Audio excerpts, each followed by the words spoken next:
Welcome back to Thinking Out Loud podcast. I'm your host, Coach Emery, aka Emery McMillan. I am here with Jay Carter. And if you don't know Jay, you need to check her out because this is a very modest person. You may not know that from her social media, but she's extremely modest about what she does. She does a lot of things that you may not know about. So I have her here to talk about all of those things, jump into those things, and we're going to break it down. So Jay, if you can introduce yourself to the people and we'll dive right in. Hi, everyone. Hi, people. My name is Jay Carter. I am a full-time realtor, business owner, entrepreneur, business credit coach, mother, superwoman. What you got? Right. So let's ask an easier question. What don't you do? I don't know. I don't know what I don't do because every day I wake up and I'm like, you know what? I probably could do that. So I don't know. Dope. That's super dope. So let me take it all the way back to the beginning. What made you want to get into being an entrepreneur for yourself first? You know, this is honestly my favorite question because I watch podcasts all the time. And I feel like every true entrepreneur has a story similar to this, right? They either started selling candy at school at a young age, or like had someone in their family or something like that. But I feel like every entrepreneur story is I started selling candy or I started selling something else. I'm not going to say what the else might be. And then they like read Rich Dad Poor Dad and it kind of just took off from there. Right. So that's actually my exact story. Now, which were you selling though? Like candy or? I was selling candy, but I was selling candy in the elementary school. So Listen, we had an illegal situation, but we did it. I had a partner and we used to go to school every day before school. We used to stop at the supermarket that used to be a thrift way or pathway or something, what it used to be called. And I would have the book bag. She would be the lookout. And we used to take a bag of candy. One of us would have to be the supplier of grocery, like the little bags, the little lunch bags. Either we got it from home or whatever, but we always had that. And then we would just literally sit in front of the schoolyard before we went in. Granted, and remember, this is elementary school. And we used to divide it up and bag it. We used to divide up the candy and bag it. So we had 50-cent bags and we had $1 bags. And then we would just go I had the book bag again. And we would just go in and divide and like, okay, we got 50-cent bags, $1 bags. $1 bags will go the fastest. And then people would be like, oh, let me get 2 50-cent bags. Like that was it. And that was the whole business. And we would just split the profits every day. So, all right. So with our profits. All right. So let me make you feel at home a little bit. Okay. This is something that y'all don't know about me. All right. I went to a school called Turner Carroll in Buffalo, New York. Now, Turner Carroll used to be next to like one of the only Tops in the Black neighborhood. I used to go to Tops every single morning. There's a statute of limitations on theft, right? I think so, because I just put myself out there. So jive. We both don't incriminate ourselves today because, and again, the store is closed, so whatever. But I used to go in the store every day, similar situation, but I was by myself. I will always have to buy something though, right? So I would buy something, but I would always come out with more than I bought. I was the pen guy, I was the candy guy, the Pop-Tart guy, the snack guy. You was at my school, you was like, yo, E-Money, let me get something. And it's still 25 cents for pens. Pop-Tarts is $1. And my locker was the spot. So yeah, because some of the teachers, they were like, yo, you can't leave your class to go to the locker, get a pen. I got 20 pens in my pocket. What you need? Like, so I was that. Listen, okay, only you and whoever's listening can call me that. All right, that name has been long retired. All right. So yeah, I can definitely understand that. And so now I understand how you operate. I understand completely how you operate now because now I see everything that you're doing. Like you don't do anything by the book. You hate the book based on what I can see. Two things that I feel like that situation installed in me, because I have another candy situation when I got a little bit older to sell candy for this old man. Now that I look at it as an adult, it was kind of weird. But he used to have a big, he was a bunch of us, and he used to just like put us out in front of like Walmart, and we used to sell $5 boxes of candy. But anyway, we're going to ignore that situation. We're gonna talk about that offline, because that sounds like we should call Crime Stoppers. But two things that installed in me. One, I understood the hustle. Like, you have to like basically supply and demand. It was all profit for us. Like, I understood you have to get the product, you know, you got to bag it. So it was like a system. I understood that you have to have an organized system. Even us, you know, taking the candy and how we did everything before class, before the bell rung, and then we had to do everything while the teachers were not looking. And then, you know, also partnership. Now we got to split the funds up. And can I trust my partner with the money? Right. Because somebody had to hold the money. Right. So can I trust you to? So it's just so much. Even though that was a situation that, you know, we got caught and, you know, we got in trouble and detention and all this other stuff. I learned a lot of good business principles. Gotta have a system in place. Yes. You know, gotta have a trustworthy partner. You gotta understand, you know, how many bags equal how much money. So if there's not that many bags left, then you know that your partner should be holding this much money. Right. And if we don't have that much money by lunchtime, somebody lying. Right. Yeah. Somebody gonna get hung out the second story window, right? Because we got right. So I mean, just simple things like that. It really did install me, because that's exactly how I operate today. The baby Jay and grown-up Jay, as far as having systems in place and things like that, completely the same person. I can't do anything unorganized for too long. That's dope. Gotta have a system. I love that. And I think that that's something a lot of people not necessarily skip on purpose, but they don't understand that they need a system outside of the system that is created for what they do. Like every industry has a system, but that system is not necessarily the system you need to be following. There's a system in yourself that you got to follow as well. What works best for you? What works best, you know, for your clientele and your industry? You know, how do you put your personal spin on that? And so I want to take it right there with you. How do you always infuse your personal spin on everything? Like right now, you're rocking a black and white, and if anybody follows you on social media, they know that's your trademark color combination. How do you infuse yourself into everything that you do and also stay so relatable at the same time? I mean, I think I was just one of those people that was just born to do my own thing, because it's not like I haven't tried to have jobs and stuff. I went to college a couple times. You know, I have had, you know, good corporate jobs that paid a good amount of money. It's just that I always felt like if I couldn't be the boss, I didn't want to do it. And so I'm also not one of them people that's like, you know how you get a certain type of person that's just like kind of lazy, but they're just like, no, I want to be my own boss, but you know, I really don't want to work at all. Right. That's not me at all. Like, right. I will work an insane amount of time for myself as long as I'm the one calling the shots. Right. Yeah, I don't think I've ever talked to you and you weren't in that office or your other office before that office. So and like this woman is always in her office or some office somewhere. Some office doing something, working on some project. You see, like I said, you should see my office, you should see my board. But it's just me. I really can't explain it. You know, I don't know how long you've been following me, but I have been through some of the craziest life situations that you probably can imagine for my age. And then, it's like this inner thing that I just can't stop. Right. Even when it feels like you probably should stop, I just can't stop, because the alternative to me looks like hell. Yeah. For me to just get a job, a good paying job, I don't care if the job paid me $500K a year, it would be hell for me. Mm-hmm. So it's just something inside me that's like, I have to find out a way to make my own $500K a year. Right. Period. And I think that let's go back to us borrowing candy from those stores.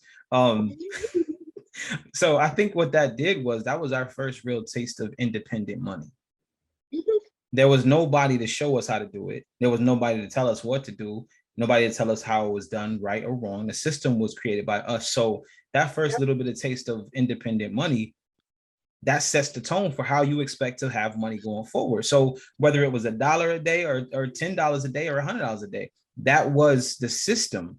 And your mind is like, listen, I get this, I flip this, I collect this, I chop Yes. out this person, and that's that. And so the mindset doesn't ever leave. The first way you get money is typically how most people either have to break the habit or they continue to make the habit. After that, I worked at McDonald's, but I always was miserable. I loved McDonald's because I would Eating a always big leave with a Big book Mac. bag. Yeah, I would leave with a book bag of food that I would then go and barter other places as well. And I was just playing. I never did that. I don't think so. Listen, but for real, no. But the mindset never leaves you. So every time you walk into any room, you're instantly thinking of how can I flip this room into my room? How can I flip this thing into my thing? And you, as a Was real estate agent, all I do is watch you flip things into your own way. That's it. Like I'm like, yo, how is she this genius with all her marketing? And she's really low key though. And I say you're modest. Your personality is very boisterous, very out there. So don't get it wrong. Don't get it twisted. She's cocky. She's cocky, but I'm mad. she's I'm so modest. humble. You're humble, but you're when it comes to business, you let people know you know your stuff. Is what I'm saying. Oh yeah. You let people know you know your Yeah. stuff. But when it comes to flexing that, you don't really do that. You know what I'm saying? You're not really good at flexing that. You may talk about accomplishments, things like that, but there's more things you've done that don't make social media than the ones that do. You know what I'm saying? Yeah, that's So I read between those lines. I see like, okay, she's closing on the property today, but I see that she kind of low key closed on a couple more this week. So it's like, I see what you're doing. And I think that is the balance I'm talking about, like being able to be the best at what you do in your own lane, which no one else should be there anyway, but being the best at it, but not walking around like you can't be personable. You can't be a cool yeah. person to know and a good resource for other people. So that's what I mean when I say modest. Yeah. You know what? I get that. You This gonna sound so crazy, probably to you, right? just let me know it sounds crazy because I know Okay. it might sound crazy. But you know who Paris Hilton is? Yes. Yes. While most of the world finds a reason to hate or hate on her, I really admire Paris Hilton. Let me tell you why. Please do. Because even though, and I'm telling you really where I got that mindset from, because I feel like the world blows her up to this big image. And like this, any small thing she do, it's like blasted. It's like Paris Hilton blinking, or Paris Hilton walking into a store. And it's like they make it, they create their own narratives about everything that she's doing. But anybody that has ever encountered Paris, and I watch sometimes, on my small time, I watch reality TV shows and stuff like that. She's honestly the most humble. Like she's not a big, oh yes, I'm wearing Gucci. She's not doing that. She's just Right. existing, and then everyone else is creating narratives because of their inner Yes. workings about her. Yes. And I just feel like you can have it, but it's easy for me. I would rather walk into the room and everyone else, they create this narrative about me, but I'm just existing. I don't have Right. anything to prove Right. because my mission was always like my passion was always greater than my position. So like the world doesn't know half the stuff that I do. Right. But I choose to post what I want to post at the current moment, and then I might just delete some stuff because Right. I just one just because okay, I'm be honest. One, because our community, I don't want anybody to be like, oh yeah, that's the one right there. Like, Right. So a lot of the stuff that I do is just it's not even out there to the world. Mm-hmm. Absolutely. And then two, it's just because if my purpose is to inspire people that look like me, I'm not going to approach it by telling the world that I'm better than you. I got this. I have Louis Gucci, Louis Vuitton, and I can do all this flashy stuff. And you can get Right. it too if you just believe in yourself. That's Right. really not. That's not going to speak to everyone. Right. But The but you approach have that it. I choose to take is more of a uplifting and a encouraging, and like, look, you can do this. Like, listen, this girl did this. You know, even when I sell the houses, I like to tell the story. Like, oh, she did this, and she came from the mud, and she was a single mom, or this family had this problem, and they did it. That is, to me, that's more encouraging than flashing material things. That doesn't make sense. That would lead Right. to a bunch of drug dealers out there killing each other so they can get materialistic stuff. Right.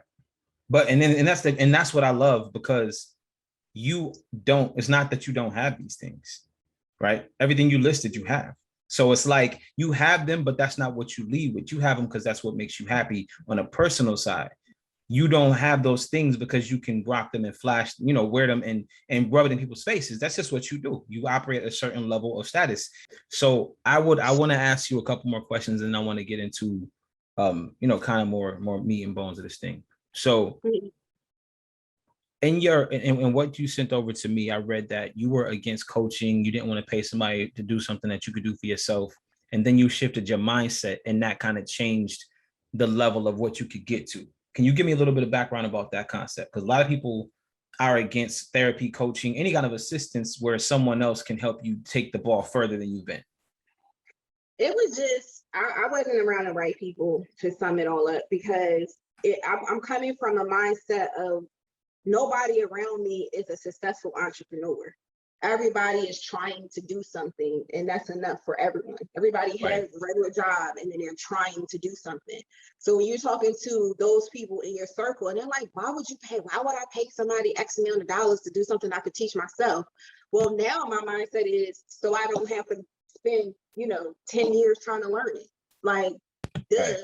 But, and then, but we're so like, we're the mindset is so cheap, like so nickel and dime. So I'm a just do it myself, and that does work for some people. Like, some people can take YouTube University and have that self-motivation to implement, but at the end of the day, in order to even the most successful people will tell you, at the end of the day, I made it to $1 million by myself, but it wasn't until I got a coach, which I paid $30,000 for an hour of his time, that I took my business to 5 million. Mm-hmm. It's just, God, if someone specializes in something and they have a proven track record in doing the thing that they specialize in, why would I be upset that you want to charge for your knowledge? And it also me, like, I spend so much time learning a lot of different things. So now I actually get offended when people just come to me like, give me all your knowledge for free, please. Or without the please. Like, give me your knowledge for free. Did I stutter? I want to learn. Like, and it's just like, I'm always willing to help, but it's a difference between, now I feel used. Right. Like, you provided no value to me at all, versus whether it be monetary or just you doing something to make my life easier. You come with nothing, but you want me to give you everything. Right. That mentality sickens me, for real. So I like, when all that stuff to come to my face, and I'm like, okay, I'm like successful, but I feel like I'm like this much of my potential. And then I went ahead and paid for a mentor. That mentor, not only, he gave me like seeds, he didn't give me, the whole sandwich. He gave me crumbs, but those crumbs were enough for the way I work. So I took the crumbs. I was like, okay, little crumb here, little crumb there, little crumb. I'm gonna figure this out. I'm gonna put these crumbs together, and I'm gonna make my own sandwich, because I have to put my own spin on it anyway. And then those crumbs allowed me to put myself in different rooms with different people who were saying different things. So now you see all these broke people over here saying, I'm not paying nobody for nothing. And then you see all these successful people out here like, listen, give me a mentor. I'll pay him $50,000. I don't care. But the right person, yes. Yeah. And it's crazy, because I caught you live when you were talking about this. And a lot of people spend thousands, tens of thousands, hundreds of thousands of dollars to go to a university, a college, a school to get information from people who only know it from books. Where you have real life applied knowledge, and they don't want to pay you what you know. They want to get where you're at, but they don't want to pay you to learn what they need to learn from who they need to learn it from. Although they are in debt 30, 40, 50, 60, 70, $80,000 to a school that now does nothing for them because they are still trying to find out what they need to learn from you. Yeah. So it's just book knowledge. It's just book knowledge. And now the applied knowledge in real life situations, all that stuff has changed. Like look at the book knowledge right now. It's 2021, and anybody who graduated in the last 20 years is looking at that book knowledge like none of this applies. So now fast forward to now, you have, you've paid for coaches, you've got coaching, you've got mentors, and you're seeing a level of success that you weren't seeing before, right? How do you continue to elevate? Like you've reached a level you never got to.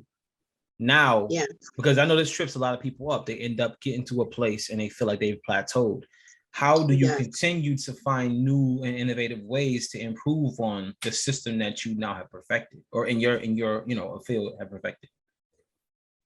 I would definitely say that plateau feeling is real. Like you get to, it's just like you have this, especially if you have been dreaming of something your whole life, and it's just been that one dream, because it seems so unattainable that you just had that one dream. And then once you get there, you're like, huh, what now? And right. I feel like that takes that's when the real work starts. It's not, you understand that the journey to get there, that was the easy part. You made it way harder than it needed to be.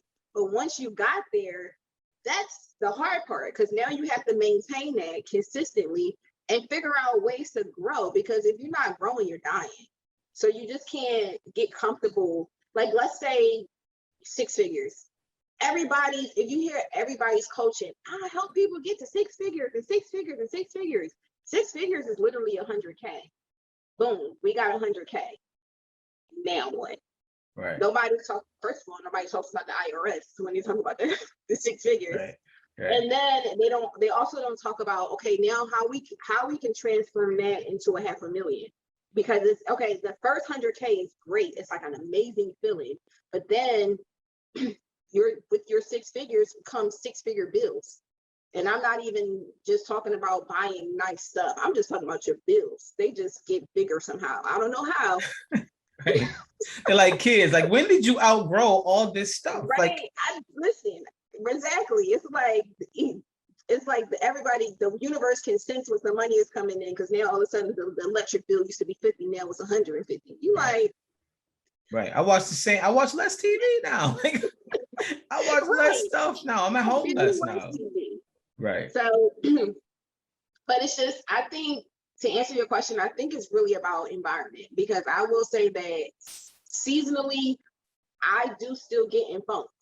Mm-hmm. It's like, okay, what now? Like, I just can't see myself out of the funk right now. And the only thing that seems to pull me out of the funk is literally just putting myself, either if I can't physically like during COVID, I couldn't physically put myself in an environment of people that were doing better than me, but I tapped in heavily into like masterminds, like virtual masterminds, or Facebook groups of people that's actually doing stuff, or, just having, pretty much, I would just sum it up to masterminds, or just having those those venting conversations with my friends that are actually successful. Like I can only do too many venting conversations where we're just complaining about life. But then what are we going to do about it? How can we go monetize this or make this time into something? So it's just your environment. Because if you're around some like people or someone that's just like, you're carrying a load, so you're a thinker, you're the big picture thinker in your household, and you were stuck with a lot of, simple picture thinkers. Yeah. Especially during COVID. Like, you get to the top of that ladder. Something today. Yeah. It's like quicksand. You literally become the people around you. You find yourself watching TV more, watching the news, going crazy, convincing yourself you have COVID. It's just a lot. Wait, I did all those things. That's why I'm laughing. I did all those things during the beginning of COVID. And I know people that, I know people, I've seen it happen to people because it was just so much death and craziness around us. And then it was George Floyd stuff. And it was just, we were like engulfed in negativity. Right. So Right. how can you pull yourself out of it, cancel the noise, and still like, okay, all this crazy stuff is going on, but I'm still about to make double my 6 figures next year. Right. 2021 was either the best year or the worst year for you. I know a lot of people that was the absolute best year, they killed it. Yeah. A lot of people was just like, COVID hit, families, everything's messed up. This is my life. I'm about to eat Cheetos on the couch. Right. It was either or. And binge watch news or Netflix shows that made you feel worse about your life. And then all the news do is 10,000 deaths here, and this person got shot, and this person, and then it was hard. It was hard for people. I never turned on the TV. So people used to give me updates. I'd be like, please stop telling me. Yo, listen, I had to tell people, if you heard it on the news, please don't tell me. Right. I don't care about the news. Someone would have a conversation with me today, and they'd be like, I know you heard this on the news, but I'm like, you don't even understand. The TV doesn't even go on in my house. Right. Like, only on days where I plan to have a me day that I force myself to watch TV. Right. But I'm not trying to hear this stuff. Right. Like I really, at the beginning of it all, I know we got sidetracked a little bit, but I'm gonna keep it short. At the beginning of it all, I really got sidetracked, and I'm sharing this because I want to be transparent. I got sidetracked. I got heavy sidetracked. I started watching the news, tracking the numbers, listening to the protests, all these things, and I'm just like, yo, wait a minute. It's not even my style. It's not even my style right here. Like, what am I doing? And so what I had to do was I said, let me really backtrack and look at what this does for me. Right. I am trying to change the world. So how bad the world is right now means nothing to me, because no matter how bad it is, I still got to go out and change it. I still have to impact the people who will implement the change that will eventually change the world. So it doesn't matter what's going on right now, because I still have to do my job. I don't care what's going on outside. And not that I don't care about the things that have happened. It just doesn't change my mission.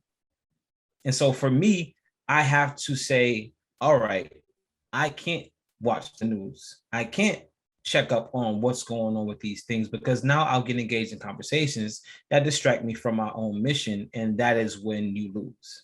So I'm glad you brought that up, because it's very important that people understand. Even the best of us get that moment where we feel like, oh, we're sunken in.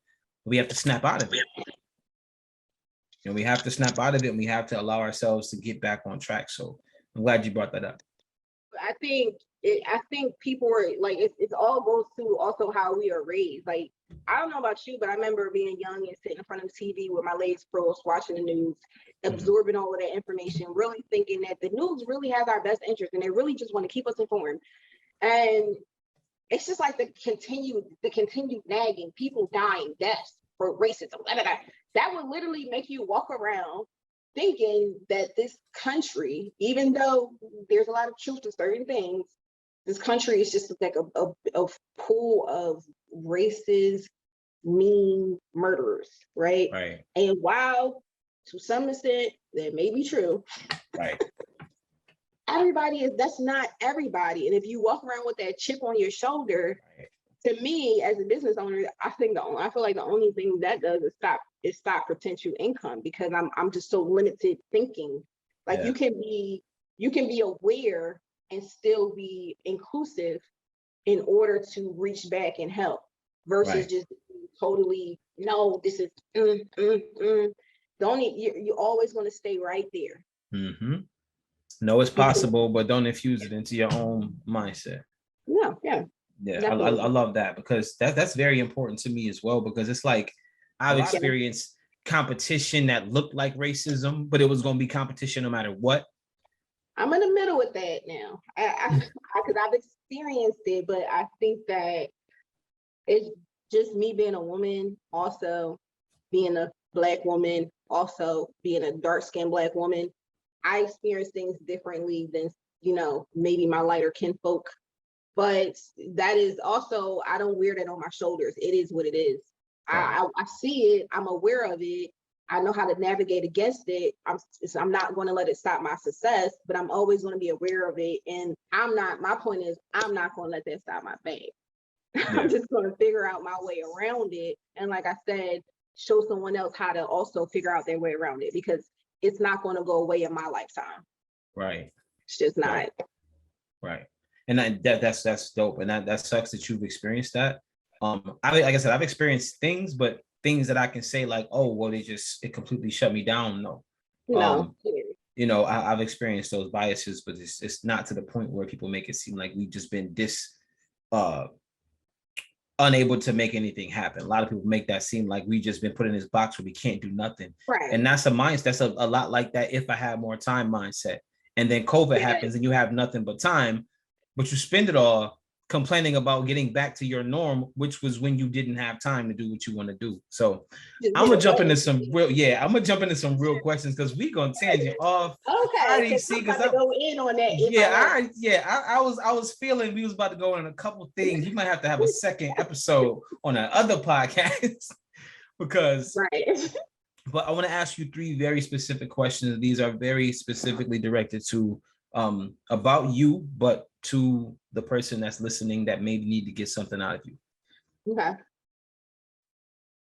If you could give a piece of advice to yourself let's say 7 years ago, a piece of advice to yourself 7 years ago, based on what you know now, what piece of advice would you give yourself? 7 years ago? Let's say 7. Very long ago. Myself 7 years ago, I was definitely always had the same mindset, no direction. And also, without getting too personal, I always was in distracting situations. So it was like a balance of, I think I can. Oh, but I'm also going to try to do this over here because it seems right. It was an internal battle of like trying to be what everyone thought of me and trying to be what I naturally already was. So what I would tell myself in 7 years ago was just like, cut everything off and everybody you know of and just go for it. Because everything that I know today, most of the stuff that I know today, I knew of at least 7 years ago, but I didn't activate it until years later because I just did not have the confidence because of the people that was around me. Right. So I would fire all my friends, fire everyone that I had around me, and I would just bet on myself. I like that. Okay. The next question I have for you is, based on where you're going right now and what you have going right now, what is the hardest lesson that you had to learn when taking it up a level? It costs to be the boss. It costs to be the boss. Like, if you want to, for me, taking it up a level is now that I have the certain flexibilities to put myself in certain positions. It's just like, I'm still like, beat of sweat dripping down my face to press the button to pay for certain things because I'm still, in the back of my head, I'm still like, no, but the rest of me is just like, that this is the way that what you need to do. You've done enough research. It's time to get out of that zone and into a new zone. So it's just, money is a tool. It's not an end-all be-all. Money is literally a tool in order to create the life that you want. That's it. You can't just be holding on to your dollars like, I'm in my wallet, hold on to it. I don't want nobody to look at it. Don't breathe on it. It's my baby. Listen, who cares? Because if you have everything that you need up here, you can be just like, you ever seen that show, $1 Billion Boss or something like that? No. Boss, where they just dropped, I know they dropped Grant Cardone in like this random town, and they told him he had to come up with $1 million business in, I don't know, like 30 or 90 days or something like that. He literally, I don't know if they finished the episodes because of COVID, but he literally had to create a business and have it be profitable without any resources from his prior life, like not even looking the same. Wow. So the point is, I could lose everything today, but if as long as I have this, my mindset, my ambition, and my knowledge, I could build another $1 million company tomorrow. Right. So I like that. You just dropped a couple jewels in there. I like that. So the last question is kind of a fun question.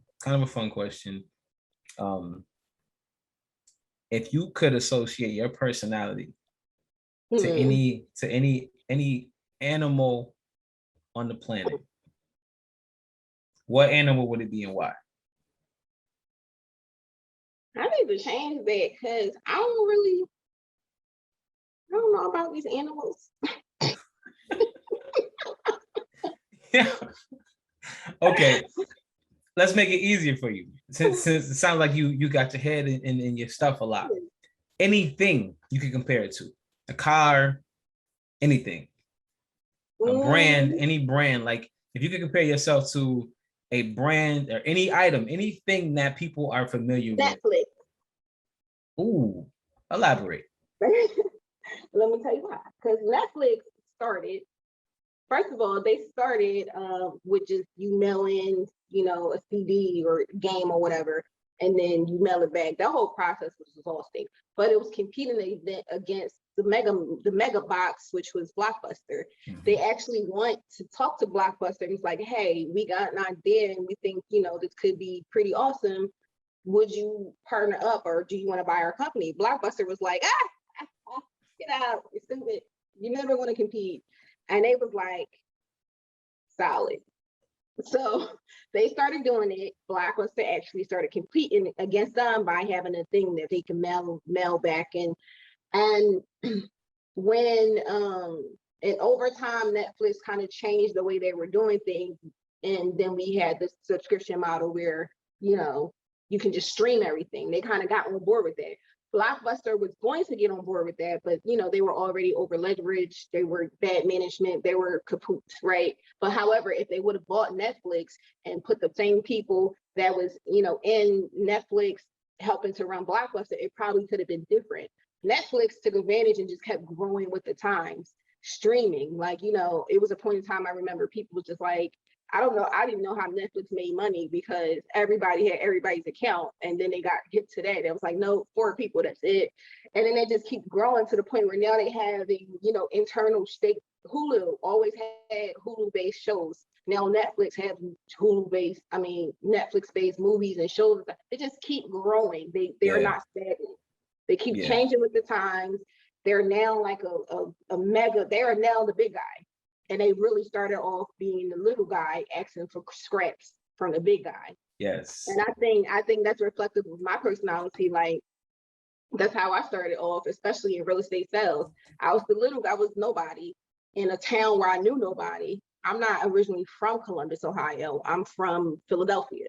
So I came here, didn't have one friend, and in a short amount of time, became successful in my own right, real estate agent, running a team, a full staff, and everything.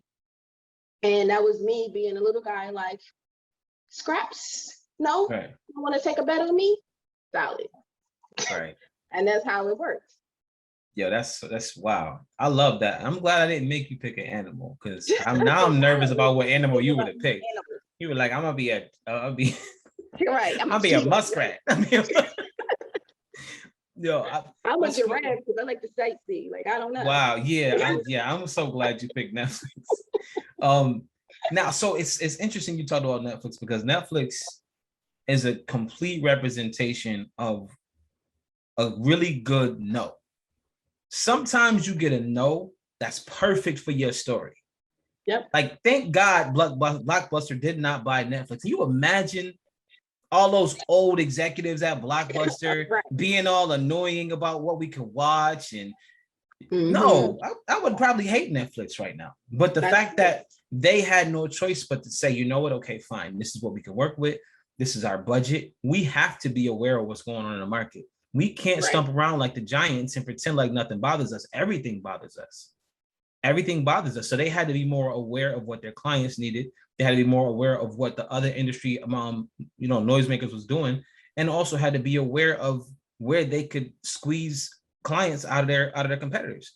Yep. And I think that a lot of those bigger companies thought like Blockbuster thought like, oh, we don't got to worry about them. They're going to be here and they're going to go. Sorry, guys, it didn't happen. But because they kept on it and they didn't let that no make them feel like they couldn't do it, they made let that no say, okay, I'm gonna watch me do it. Watch me make this bigger than yours. Yep. And that's the thing, because I really do still miss the Blockbuster experience. Oh yeah. I miss spending $7 for popcorn when you rent a movie. I miss that. I mean, Mom, can I get this? Can I? Quality time. And I think because the old heads over there at Blockbuster, they were like, well, nobody's gonna give up the experience. Didn't understand that we live in America. It's all about convenience. Right. At the end of the day.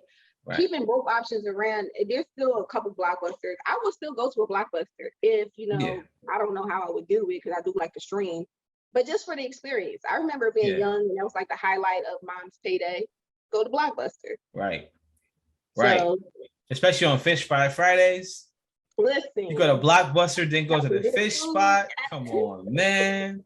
Yeah. Mom, can I get this, Mom? No, you're not getting that $7 box of dots. Mom, but please. Right. She used to let us pick out one piece of candy each. Yeah, get the dot. I'm telling you, I used to get them dots. So, but I love that. And again, like you said, but even with Blockbuster didn't even really try to get back any of that. Not in a way where it was innovative. They had probably those same people trying to figure out how to do what the young people was doing. It don't work like that.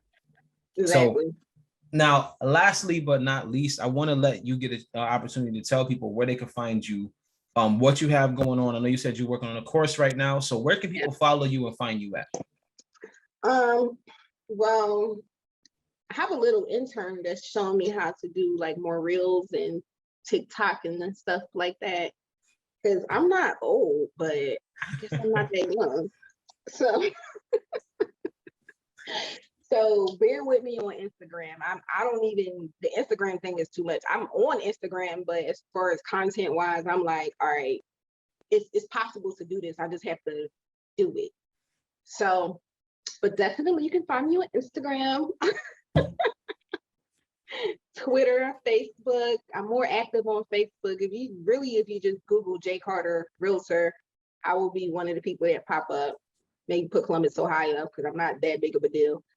And I am working on a business. This is a whole separate lane outside of being a realtor. But then I realized, that's another avenue of me helping people because half of my life is ran on business credit. I don't really do much in my own personal credit. It's all my car, it's just all business credit. It's ran by the business, not much. So, and people would just ask me questions like, how did you do this? Or how did you get like the Turo car or the Airbnb? Like, how did you get all of this in your business name? I'm like, it's actually really easy. And we live in a country that really celebrates you being a small business owner. So just being able to tap into that is really going to change your life just on that front. Because a lot of people are business owners and they think it stop at the LLC. You ever see somebody do their Facebook post and it's like, I just do long, beautiful post and they post a picture of their LLC or Secretary of State thing. And it's just like, come on. Like, it's so much more to do than spend $99 on the LLC. But man. Yo.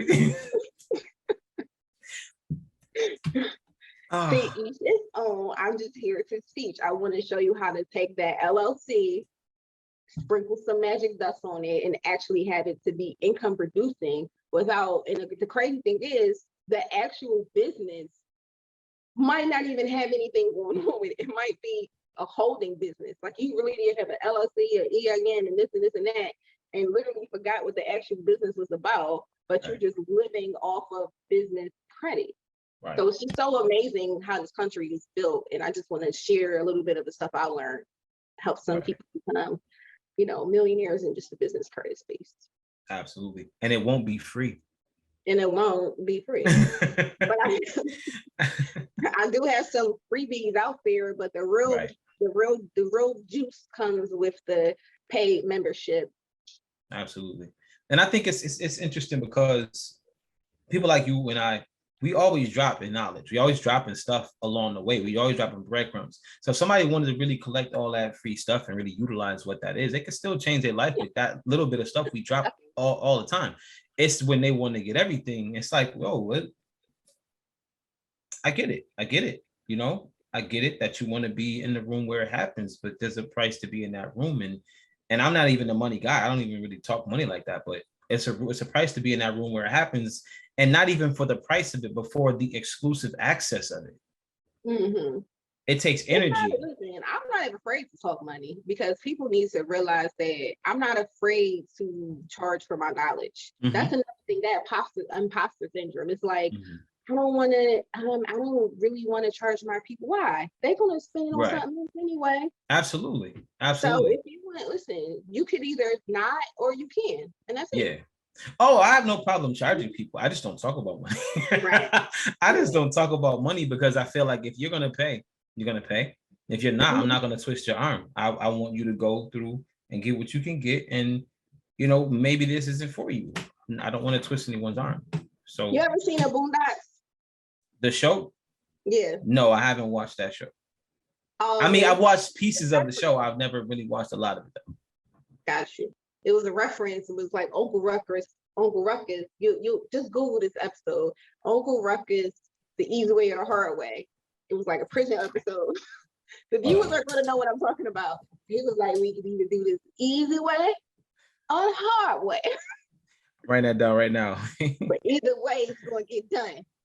That's exactly how I think about, you know, look, you could either pay me for my knowledge, or you could try to figure out everything from a bunch of freebies.